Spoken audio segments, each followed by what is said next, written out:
నమస్తే, నేను Keshav. Welcome to Suman TV. ఆంధ్రప్రదేశ్లో రాజకీయాలు శరవేగంగా మారుతున్నాయి. కూటమి ప్రభుత్వం ఏర్పడిన తర్వాత స్థానిక సంస్థలపైన కూడా ఫోకస్ పెడుతున్నటువంటి పరిస్థితి. ప్రధానంగా విశాఖ స్థానిక సంస్థల ఎమ్మెల్సీ కోటాలో వైసీపీ నుంచి ప్రాతినిధ్యం వహించినటువంటి వంశీకృష్ణ యాదవ్ ఆ తర్వాత పార్టీ మారి ఎన్నికల ముందర జనసేనలో చేరారు. జనసేన నుంచి విశాఖ దక్షిణ నియోజకవర్గం నుంచి ఎమ్మెల్యేగా గెలుపొందారు. అతి త్వరలో విశాఖ స్థానిక సంస్థల ఎమ్మెల్సీ కోటా ఎన్నికలు కూడా జరగబోతున్నాయి. ఈ నేపథ్యంలో విశాఖ మున్సిపల్ కార్పొరేషన్ పైన, గ్రేటర్ విశాఖ మున్సిపల్ కార్పొరేషన్ పైన ఎవరి జెండా ఎగరబోతుంది అనేటువంటి చర్చ ఆసక్తికరంగా మారుతుంది. ప్రధానంగా గ్రేటర్ విశాఖలో ప్రస్తుతం వైసీపీనే పాగా వేసి ఉంది. అయితే గత కొన్నాళ్లుగా జరుగుతున్నటువంటి పరిణామాలతో మార్పులు చేర్పులు కార్పొరేటర్లు చాలామంది ఇటు టీడీపీ వైపు జనసేన వైపు చూస్తున్నారు. సో అతి త్వరలో ఇక్కడ మేయర్ పీఠం జనసేనని వరించబోతుందనేటువంటి చర్చ కూడా నడుస్తుంది. ఈ అంశం పైన విశ్లేషణ చూద్దాం. మనతో పాటు చందు శ్రీనివాస్ గారు ఉన్నారు, పొలిటికల్ అనలిస్ట్. చందు శ్రీనివాస్ గారు నమస్కారం. నమస్కారం అండి. విశాఖ మేయర్ పీఠాన్ని జనసేన కైవసం చేసుకోబోతుంది అనేటువంటి చర్చ ఎంతవరకు సమంజసం? ఆ దిశగా జరుగుతున్నటువంటి పరిణామాలు ఏంటి? డెఫినెట్గా అంటే ఇప్పుడు అంతమంది గతంలో వైసీపీ ప్రభుత్వం చేసిన అనేక పరిణామాలు, మిగతా ఎవరు ప్రతిపక్షాలు ఉండకూడదు అని చెప్పి అణచివేత ధోరణులు ఈరోజు అన్నీ కూడా చూసి చాలా వ్యూహాత్మకంగానే వెళ్తున్నారు జనసేన, టీడీపీ, బీజేపీ. ఇకపోతే విశాఖ మేయర్ పదవి అనేది చాలా కీలకం. అది మిక్స్డ్ కల్చరు. హైదరాబాద్ ఎత్తైతే ఫాస్టెస్ట్ గ్రోయింగ్ సిటీగా డెవలప్ అవుతుంది. Visakhapatnam already army, navy, air force అందరూ ఉంటారు దాంట్లో. వాళ్ళకి శాంతి కాముకులు విశాఖ ప్రజలు. యాక్చువల్గా ఈ రాజధాని మాకు అవసరం లేదని అన్నవాళ్ళు కూడా వాళ్ళే. ఎంత శాంతి కాముకులు అర్థం చేసుకోవాలి.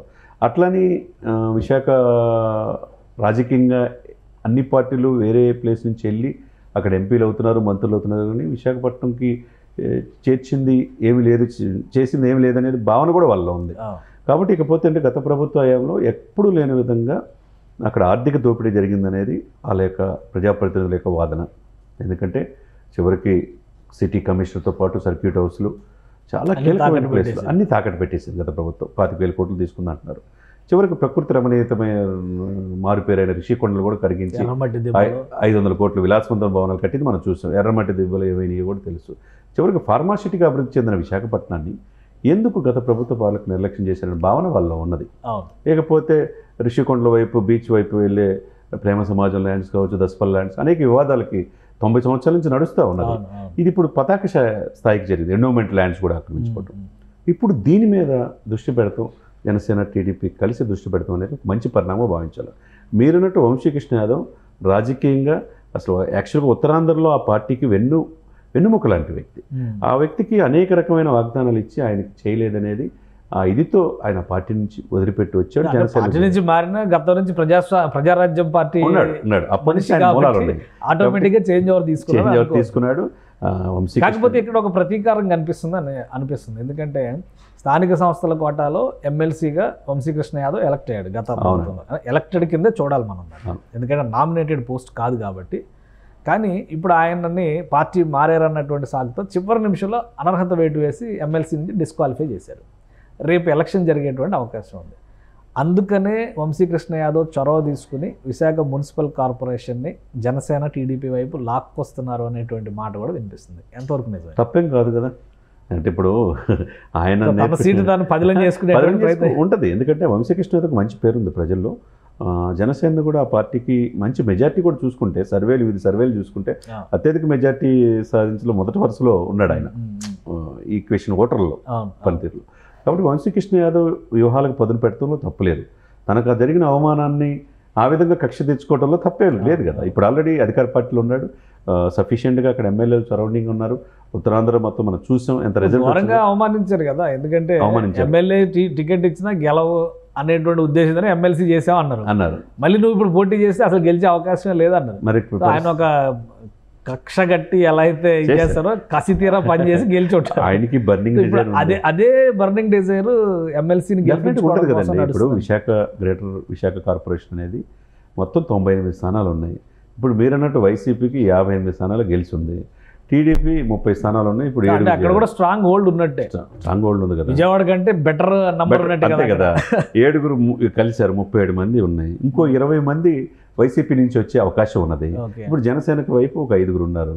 ఏదైనా వ్యూహాత్మకంగా పావులు కదుపుతున్నట్టుగా కనపడుతుంది. గత వారం రోజులుగా వస్తున్న డేటా చూస్తే 9 మంది జనసేనలోకి, 12 మంది టీడీపీలోకి, అంటే మీరు చెప్పిన లెక్క ప్రకారం 21 మంది మారితే పీఠం మారిపోయినట్టు. 21 + 30 ఆ 30 ఎలాగో ఉంటాయి కాబట్టి ఇంకొక 7 కలిశారు కాబట్టి మొత్తం దాదాపు 62. ఇండిపెండెంట్ లో 4 ఉన్నారు.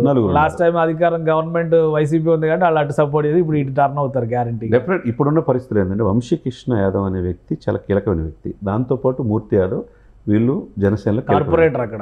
అక్కడ తమ్మిరెడ్డి శివశంకర్ లాంటి వాళ్ళు ఉత్తరాంధ్ర చెందిన వాళ్ళే వ్యూహాలు రచించడం దిట్ట.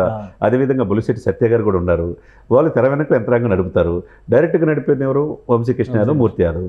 దీంతో పాటు టీడీపీ కూడా చాలా కీలకం. అక్కడ ఎంపీ ఉన్నారు అక్కడ. దీంతో పాటు తర్వాత పల్లా శ్రీనివాస్ చాలా కీలకమైన వ్యక్తి.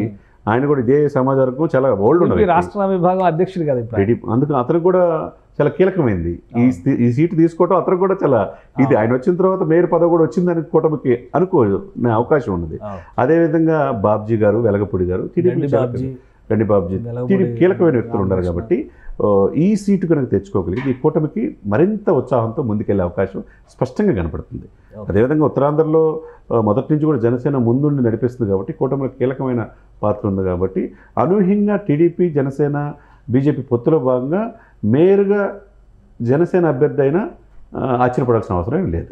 జనసేన అభ్యర్థి అంటే ఎవరై ఉండొచ్చు? మూర్తి యాదవ్ పేరు ఎక్కువ వినిపిస్తుంది. ఎందుకంటే ఇప్పుడు రిషికొండ అక్రమాల మీద, మొదటి తీసుకొస్తారు ప్రేమ సమాజం భూముల పైన, దసపల్ల ఎర్రమట్టి దిబ్బల పైన అనేక కేసులు వేసి ఆయన ఫైట్ చేస్తూనే ఉన్నారు.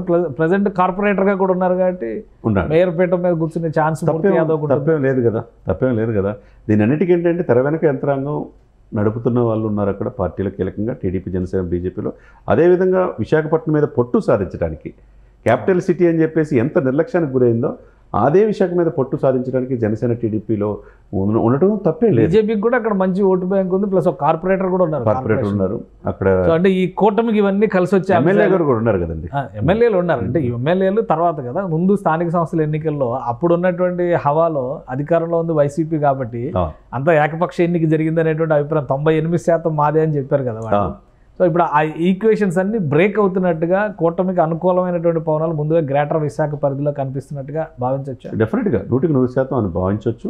అదేవిధంగా ఉత్తరాంధ్ర వెనకబడుతను వాళ్ళకు కూడా ప్రజలకు ఉంది. శ్రీకాకుళం జిల్లా, విశాఖపట్నం మీద వలసవాదులు ఎక్కువ వస్తున్నారని అక్కడి నుంచి స్థానికేతర ఇప్పుడు అన్నట్టు వంశీకృష్ణ యాదవ్ కావచ్చు, వీళ్ళందరూ కూడా ఏంటంటే మేయర్ పీఠ వరకు చాలా కీలకం. అక్కడ మనకి ఎక్కువగా నిధులు తెచ్చుకొని విశాఖపట్నం మరింత సుందరీకరణకి నడుచుకునే అవకాశం స్పష్టంగా ఉంది. ఎదురు కూటమే ఉంది కాబట్టి బీజేపీ నుంచి, సెంట్రల్ నుంచి ఫండ్స్ రావచ్చు. అదేవిధంగా జనసేన, టీడీపీ కలిసి అధికారులు ఉంది కాబట్టి 3 పార్టీలు సమైక్యంగా వెళ్తే విశాఖపట్నం కూటమి తీసుకోవడంలో ఎటువంటి డౌట్ పడాల్సిన అవసరం లేదు. ఆల్రెడీ ఎమ్మెల్సీకి సంబంధించి ఎమ్మెల్యేల కోట ఎమ్మెల్సీ 2 సీట్లు ఖాళీ ఉన్నాయి, మొన్న భర్తీ అయిపోయాయి. సి రామచంద్రయ్య గారు, హరిప్రసాద్ గారు జనసేన నుంచి ఎమ్మెల్సీలు అయ్యారు. స్థానిక సంస్థల్లో కూడా 2 సీట్లు ఖాళీ ఉన్నాయి. ఈ నెలలో నోటిఫికేషన్ వచ్చే అవకాశం ఉంది, ఆగస్టు నెలలో నోటిఫికేషన్ వచ్చే అవకాశం ఉంది. ఈ లోపు ఆపరేషన్ విశాఖ కంప్లీట్ అయిపోతుందా? డెఫినెట్గా పూర్తి అవుతుంది, పూర్తి చేస్తారు వ్యూహాత్మకంగానే. ఇప్పుడు అంతకుముందు జగన్మోహన్ రెడ్డి గారు ఎలా అయితే ఈక్వేషన్స్లో ఉన్నారో అంతకు మించి వ్యూహాత్మకంగానే పవన్ కళ్యాణ్ గారు కావచ్చు, చంద్రబాబు నాయుడు గారు వ్యవహరిస్తున్నారు అనేది మనకు ప్రతి అంశంలో కనపడుతుంది. కాబట్టి విశాఖ చాలా క్యాపిటల్ సిటీ చేస్తారని చెప్పేసి ప్రజలకు ఆ రోజు మాట ఇచ్చారు కాబట్టి జగన్మోహన్ రెడ్డి గారు క్యాపిటల్ సిటీ కాదు అమరావతి అని చెప్పి ఫైనాన్షియల్ క్యాపిటల్ గా అనౌన్స్ చేస్తారన్నారు. తర్వాత చాలా సందర్భాల్లో ఐటీ విధానంగా అమరావతితో పాటు విశాఖను కూడా డెవలప్ చేస్తామని చెప్పి చంద్రబాబు నాయుడు గారు నోటి నుంచి కూడా చాలాసార్లు చెప్పారు. కాబట్టి విశాఖ మీద ఇప్పుడు దృష్టి పెడతంలో పర్ఫెక్ట్ స్ట్రాటజీ ఇది. రైట్. థ్యాంక్ యూ శ్రీనివాస్ గారు, మీ అభిప్రాయం తెలిసింది. గ్రేటర్ విశాఖ పైన కూటమి ఫోకస్ పెట్టింది. అతి త్వరలోనే ఆపరేషన్ గ్రేటర్ విశాఖ సఫలమయ్యేటువంటి అవకాశాలు ఉన్నాయని శ్రీనివాస్ గారు అంటున్నారు. ప్రధానంగా స్థానిక సంస్థల కోటాలో ఎమ్మెల్సీ ఎన్నికలు జరిగేటువంటి తరుణానికి గ్రేటర్ విశాఖ ఆ పరిధిలో ఉన్నటువంటి స్థానిక సంస్థల్లో కూటమి నాయకత్వం తమ పట్టు బిగించడం ద్వారా ఎమ్మెల్సీ సీటు కూడా దక్కించుకునేటువంటి వ్యూహరచన చేస్తున్నట్టుగా సమాచారం వస్తుంది. ఇది స్పెషల్ డిస్కషన్. Keep watching.